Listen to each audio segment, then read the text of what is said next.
Good morning, boys and girls of RES. Miss Teresa Queen here to say hello and that I miss you so much. Miss Kathy and I went to the library the other day to work and to scan in some books, and it just did not seem right without our students there. Today is World Book Day, so I thought it only appropriate that your librarian should share a fun book with you. This is a fiction book. It's about some special guests that come to the library, and it is a fun story.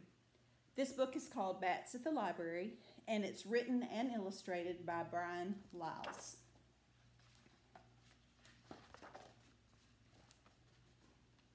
Another inky evening's here. The air is cool and crisp and clear.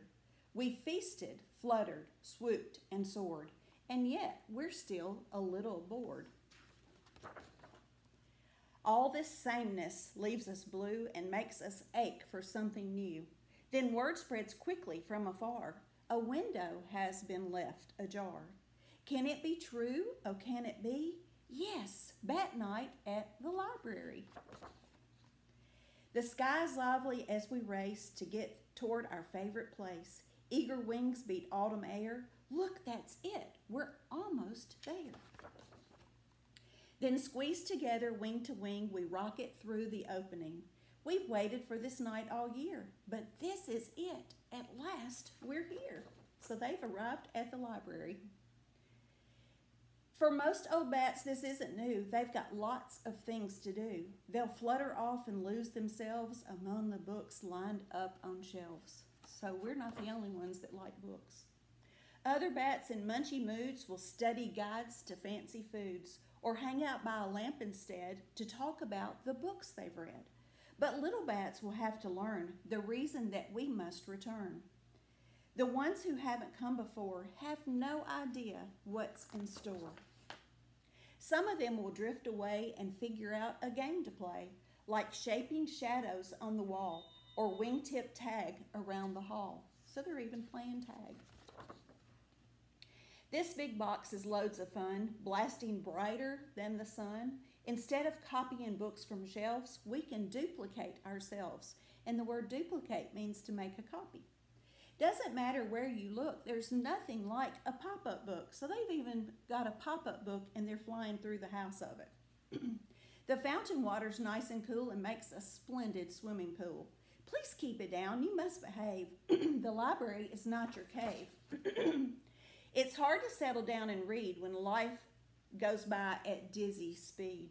But story time is just the thing to rest a play exhausted wing. So they're all lining up, some of them hanging upside down like some bats do, getting ready for the story. And if we listen, we will hear some distant voices drawing near. Louder, louder, louder still. They coax and pull us in until everyone, old bat and pup, has been completely swallowed up and lives inside the book instead of simply hearing something read. So boys and girls, that's an idiom, being swallowed up in a book. But we've talked about how really good books make us feel like we're inside that book. We're one of the characters. We're living in that movie in our head. So here's a picture of all of them imagining themselves as characters in these books. Breathless, lost within the tale, no one sees the sky grow pale.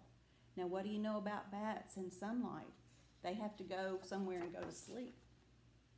What is that light? A lamp? The moon? Our bookish feast can't end so soon. It feels as though we've just begun, but now we leave our books half done. Through the window into sky, it's much too late. We've got to fly. But maybe a librarian will give us bats this chance again and leave a window open wide to let us share the world inside. For now, we'll dream of things we've read, a universe inside each head. Every evening, one and all, we'll listen for that late night call. Can it be true? Oh, can it be? Yes, bat night at the library. So I hope that you enjoyed this book today. Bats at the Library.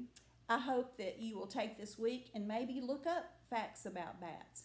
Bats are mammals, so you could look up the definition of a mammal. They are nocturnal, We've talked about that word nocturnal, so maybe you could look that up and find other animals that are nocturnal. There are about 1,000 different species of bats, so maybe you could look up different kinds of bats. If you've been to the zoo in Memphis, I'm sure you've seen lots of different kinds of bats.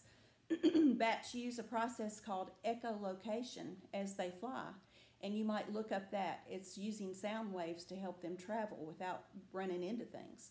So I hope that you will look up information about bats. This is a series of books. They also have Bats at the Beach and Bats at the Ballpark, so that would be another fun book we could read together. But I hope that you remember today is World Book Day. Share a book with one of your little brothers or sisters, or just read for your own pleasure on this special day. And I hope that you stay safe, and I hope that we'll see each other soon. Bye-bye.